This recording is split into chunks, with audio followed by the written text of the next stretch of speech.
US President Joe Biden has made an unannounced visit to the Ukrainian capital of Kyiv today and met with Ukrainian President Volodymyr Zelenskyy days before the first anniversary of Russia's full-scale invasion of Ukraine in 2022.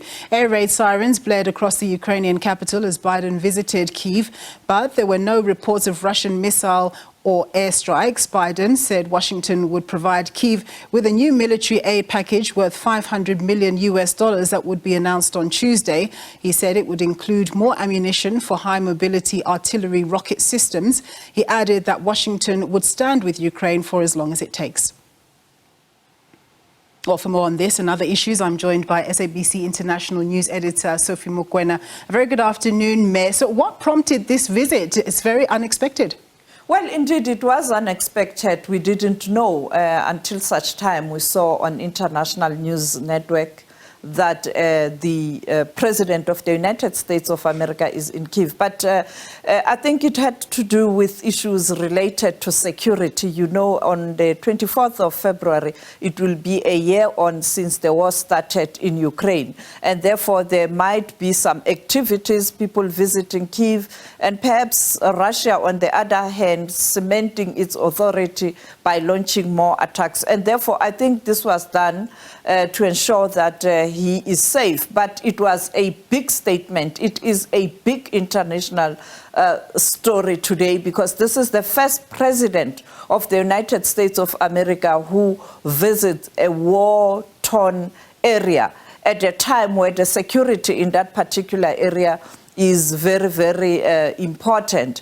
And therefore, I am not surprised that we didn't know. And you look at even the American network CNN, they are reporting from Poland, because earlier on the news emerged that he will be in Poland on the eve of this 1 year. But all of a sudden, there is Biden in Kyiv walking. And you know, the funny thing about Biden is that Biden is very brave. And I think it speaks to his norms and values and beliefs as almost like a socialist, an ordinary person, not so much a shrewd politician, even though he's got huge experience in terms of politics, being in the Congress for quite a long time. You know, even during the struggle, he was a strong voice in condemning the United States of America when it was doing business with the then apartheid regime. And he has again demonstrated his bravery. He's very relaxed. He's there, and as you indicated earlier on, sirens all over, but no indication of missile launch from Russia. And I think the Russians, they were aware, they were warned. And you know, with global issues and security matters, it doesn't mean that Russia was not aware. But the question is, how is Russia going to react to regain its authority in terms of the narrative going to Friday? So, Ms. Sophie, there's huge symbolism, like you say, in Joe Biden visiting the Ukrainian capital. Obviously, as you say, quite brave, because, you know, he is the nemesis of Russia, if you like. But just tell us a little bit more about why it's so important on the eve of the 24th of February. Of course, that date, that date last year is when Russia launched its invasion on Ukraine.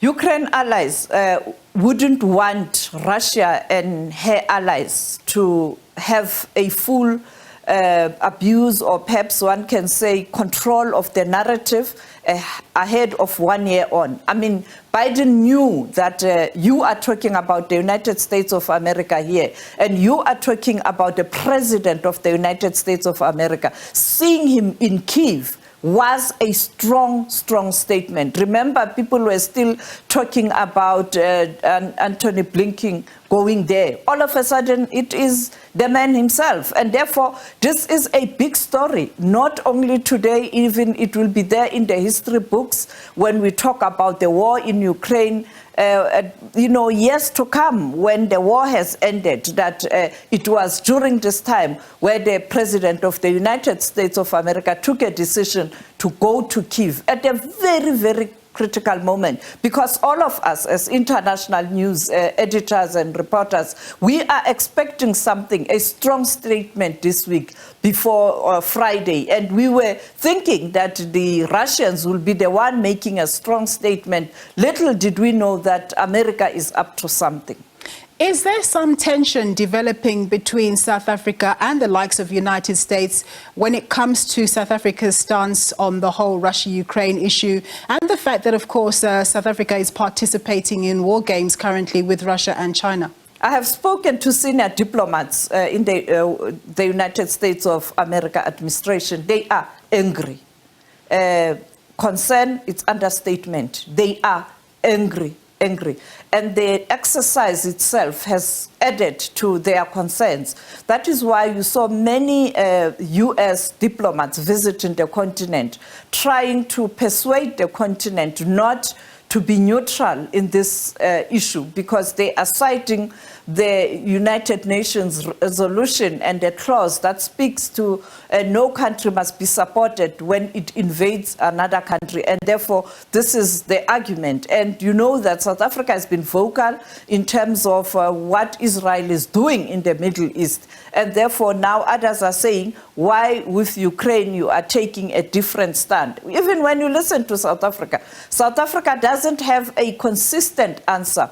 The Director General recently on Unfiltered on SABC 3 spoke about the fact that, yes, it is wrong that Russia invaded Ukraine, but giving reasons why they are taking this stand. The minister herself, Dr. Naledi Pandor, saying that, yes, they took a stand to call on Russia to pull out of Ukraine when the war started, but based on what has transpired with all these countries that are supporting Ukraine, sending military armaments and strong war caliber weapons, now the position can't be the same. But the reality is South Africa finds itself in a very difficult position. And now you have Biden, there is Biden in Kyiv. On the other hand, we have these warships in the waters of South Africa, Indian Ocean, starting the military drill today. So all this coincides with 1 year on. And therefore, the whole week, it is going to be South Africa with the drill. It is going to be what's happening in Ukraine. It is going to be what Russia is going to do ahead of 1 year on. And therefore, this is a big international story. The whole week, South Africa finds itself in the midst of all the criticism, because this drill comes at a time where the world is watching with strong eyes in terms of what's going to happen before Friday or on Friday. Absolutely. Ms. Sophie, thank you so much for your insights there. Sophie Mokoena, SABC's international editor, giving us her analysis there of the Joe Biden trip to Kyiv.